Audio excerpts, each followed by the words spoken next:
नमस्कार दोस्तों, turning point 360 में आप सबका एक बार पुनः स्वागत है।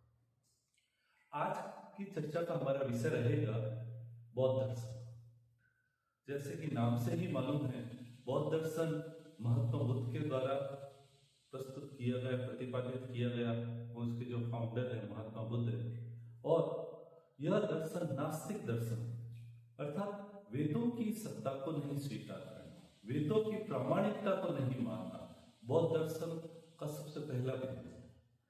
बौद्ध दर्शन अनीश्वरवादी दर्शन भी है, ईश्वर को नहीं स्वीकार करते। इसके साथ ही अगर हम ये देखें, महात्मा बुद्ध वेदों को नहीं स्वीकार करते, ईश्वर को नहीं स्वीकार करते, उसके उपरांत भी जो बौद्ध दर्शन है वो न केवल भारत में बल्कि विदेशों में भी, चाइना, जापान, श्रीलंका और जो पूर्व के देश हैं उनमें भी यह काफी फैला। तो बुद्धिस्ट फिलॉसफी जिस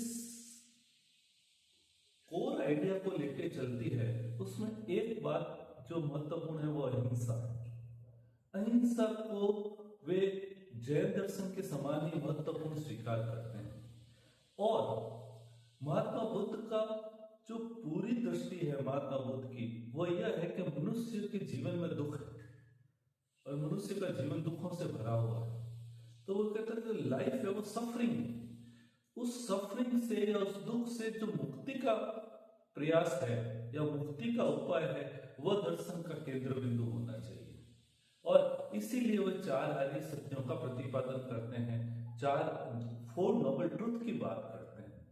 और उसी को लेके हम आगे बढ़ेंगे और एक एक करके हम ये बात कहेंगे या बात करेंगे कि वे चार नॉबल्स ट्रुथ क्या है, वे चार आर्य सत्य क्या है, और किस प्रकार वो जिस मार्ग का प्रतिपादन करते हैं वो किस प्रकार से निर्वाण की तरफ जाता है।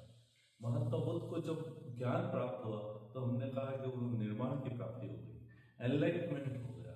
वो एनलाइटमेंट या ज्ञान क्या है या ज्ञान कैसे प्राप्त होता, उसके बारे में जो उन्होंने उपाय बताया है, उसी को चार आर्य सत्य कहा गया। चर्चा करते हैं। हम कहते हैं कि जो बौद्ध दर्शन है वो नास्तिक है, अर्थात नास्तिक कहने का अर्थ है कि वेदों को नहीं स्वीकार करना। बौद्ध दर्शन अनीश्वरवादी दर्शन भी है, ईश्वर की सत्ता को वह नहीं मानते। इससे पहले हम पढ़ चुके हैं चार्वाक दर्शन, चार्वाक भी ईश्वर की सत्ता को नहीं मानते। और नास्तिक दर्शनों में जो तीन दर्शन है, चाहे चार्वाक हो, चाहे बौद्ध दर्शन हो, चाहे वो जैन दर्शन हो, तीनों ही नास्तिक दर्शन ईश्वर को स्वीकार नहीं करते और वेदों को भी वो नहीं मानते, वेदों की प्रामाणिकता को भी नहीं मानते, उनकी ऑथेंटिसिटी को भी वह नहीं स्वीकार करते हैं। तो जो बौद्ध दर्शन है वो अनीश्वरवादी दर्शन है। यह तो ज्ञात ही हमें कि गौतम बुद्ध है, और महात्मा बुद्ध जो थे उससे पहले उनका जो मूल नाम था वो सिद्धार्थ था। जब बोध को उपलब्ध हो गए, जब वो ज्ञान को उपलब्ध हो गए, तो उन्हें बुद्ध कहा गया। तो जो कुछ भी हमारी जीवन यात्रा है वो अगर सरल शब्दों में कहूं तो बुद्धू से बुद्ध होने की यात्रा है। और बुद्ध का अर्थ है द पर्सन हु एनलाइटेंड, वो व्यक्ति जो ज्ञान को उपलब्ध हो गया है, बोधि को उपलब्ध हो गया है, प्रज्ञा को उपलब्ध हो गया है, उसको हमने बुद्ध कहा। इसलिए महात्मा बुद्ध में जब हम बात कहते हैं तो बुद्ध कोई नाम नहीं है, बुद्ध एक उपाधि है। तो गौतम बुद्ध हम कहते हैं या महात्मा बुद्ध हम कहते हैं। फिर यह दर्शन अनित्यवादी है। जब हम बात करते हैं कि बौद्ध दर्शन अनित्यवादी है तो उसका क्या अर्थ है? उसका अर्थ है बौद्ध दर्शन यह स्वीकार करते हैं कि संसार की सभी वस्तुएं, घटनाएं, विचार, व्यक्ति सब कुछ परिवर्तनशील है। यहां तक भी वे आत्मा को भी नित्य नहीं मानते, एटर्नल कुछ नहीं है। अर्थात जो कुछ भी है वह चेंजेबल है, एक फ्लक्स है, एक प्रवाह है। और ये प्रवाह कौन सा है? परिवर्तनशीलता का प्रवाह है, चेंज का प्रवाह है कि प्रत्येक वस्तु प्रतिक्षण बदल रही है। इसलिए कोई भी वस्तु, कोई भी व्यक्ति, कोई भी घटना एक स्थिर नहीं हो सकती, स्थिरता का स्वभाव नहीं। अगर आप पाश्चात्य दर्शन में देखें तो हेराक्लाइटस इस बात की बात करते हैं। हेराक्लाइटस का जो सिद्धांत है वो बिकमिंग का सिद्धांत है। तो कई बार हमने ये बात सुनी है, हेराक्लाइटस का एक प्रसिद्ध स्टेटमेंट है कि एक व्यक्ति नदी में 2 बार नहीं नहा सकता। तो इसका क्या अर्थ है? इसका अर्थ है कि जब आप उस नदी में उतरते हैं तो जिस पानी से आप नहाए वो पानी तो आगे बह गया, अब वापिस अगर आप उतरेंगे तो वो तो नया पानी।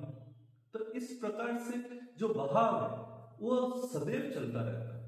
और इसलिए हम कहते हैं कि महात्मा बुद्ध कहते हैं कि जीवन परिवर्तनशील है, यहाँ पे सब कुछ परिवर्तनशील है। तो अगर सामान्य अर्थों में कहूं, only change is permanent and nothing permanent in this world.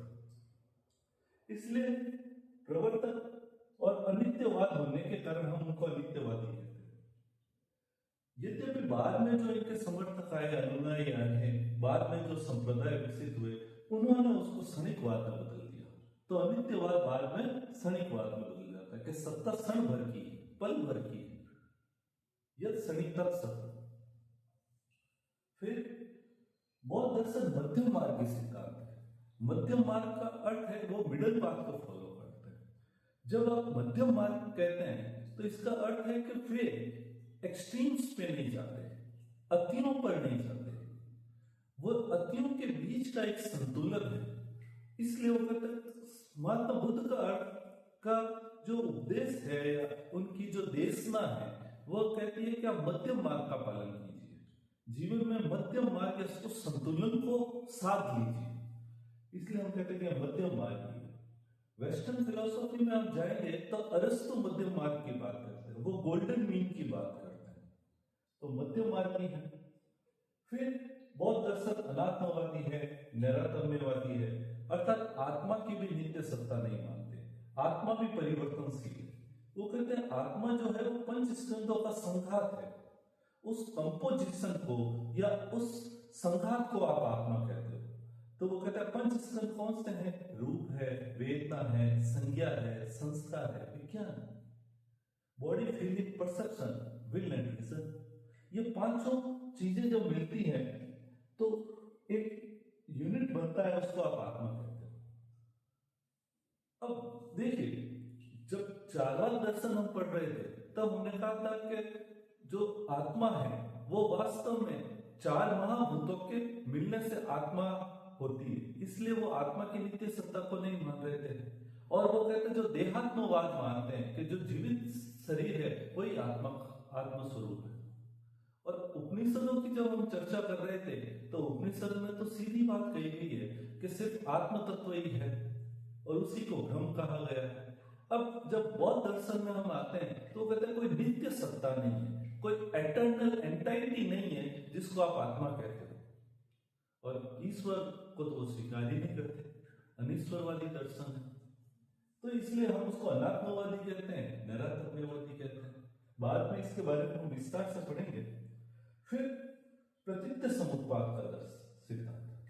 बौद्ध दर्शन में जो सेंट्रल आइडिया है, जिसके या हम कहें केंद्रीय सिद्धांत है, मूलभूत अवधारणा है, वो प्रतीत्य समुत्पाद का सिद्धांत है।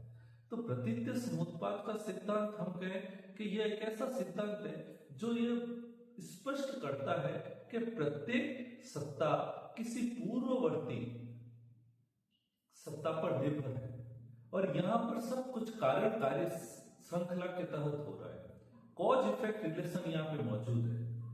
जो कुछ भी आपको प्रतीत हो रहा है या जो कुछ भी वस्तु के रूप में है उसकी पूर्व में उसका कोई कारण है, और इसी कारण ये कारण कार्य की श्रृंखला लगातार चलती रहती है। इसी को प्रतीत्य समुत्पाद का सिद्धांत कहते हैं।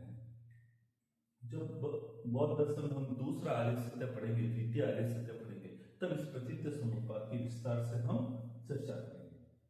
फिर यह 4 आर्य सत्यों की अवधारणा की बात करते हैं। 4 आर्य सत्य क्या है? तो महात्मा बुद्ध का कॉन्सेप्ट या महात्मा बुद्ध ने जो देशना दी है, विचारणा दी है, उसमें वो कहते हैं कि देयर इज सफरिंग, प्रथम आर्य सत्य। दूसरा आर्य सत्य है उन दुखों के कारण। तीसरा आर्य सत्य है उन दुखों का अंत संभव है। और चौथा और अंतिम आर्य सत्य है उन दुखों के अंत का एक मार्ग है, जिसको अष्टांगिक मार्ग कहते हैं। तो ये जो चारों आर्य सत्य हैं, यही बौद्ध दर्शन में कहें तो मूलभूत बिंदु है, मूलभूत आधार है जो जिस पे बौद्ध दर्शन टिका हुआ है। और बौद्ध दर्शन, हम कहें कि बौद्ध दर्शन के जो ग्रंथ है, साहित्य है, पाली भाषा में लिखे गए और उसको हमने त्रिपिटक कहा है। सूत पिटक, विनय पिटक, अभिधम पिटक, ये तीनों ही पिटक जो है जिसमें बौद्ध दर्शन के आचरण के नियम है, महात्मा बुद्ध के उपदेश है, महात्मा बुद्ध के दार्शनिक सिद्धांत है, उन त्रिपिटकों में आते हैं। और बौद्ध दर्शन का जो मूल विषय है वो दुख है, सफरिंग है। एक तरह से हम यह कहें तो महात्मा बुद्ध की जो अप्रोच है वो पूरी तरह से व्यवहारिक है। वे जिस चीज पे आपका ध्यान केंद्रित करना चाहते हैं, वो कहते हैं कि जीवन में जो दुख है उनसे मुक्ति जरूरी है। इसलिए हम वहां पे तत्व मीमांसा को नहीं देखेंगे, तत्व मीमांसा का वहां पे अभाव है। उनका मूल उद्देश्य यही है कि मनुष्य मात्र दुख से कैसे मुक्त हो, और जब सभी प्रकार के दुखों से वो मुक्ति को प्राप्त करता है तो निर्वाण की स्थिति में आ जाता है, या निर्वाण उसको प्राप्त होता है। उसी को बोधि कहा गया है, उसी को आप मुक्ति कहें, मोक्ष कहें, कोई भी शब्द कहें, वही है। और उनका पूरा उद्देश्य यही है कि समस्त मनुष्य मात्र बोध को उपलब्ध हो जाए, ज्ञान को उपलब्ध हो जाए, प्रज्ञा को उपलब्ध हो जाए। तो इसी देशना को या इसी विचारणा को हम आगे अन्य आने वाले वीडियो में देखेंगे, और एक एक करके हम उनके इस पूरे दर्शन की चर्चा करेंगे। अन्य जैसे प्रतीत्य समुत्पाद का सिद्धांत, अर्थ क्रियाकारित्व का सिद्धांत, अनात्मवाद का सिद्धांत और महात्मा बुद्ध का जीवन, उसके बारे में आगे की चर्चा रहेगी। धन्यवाद।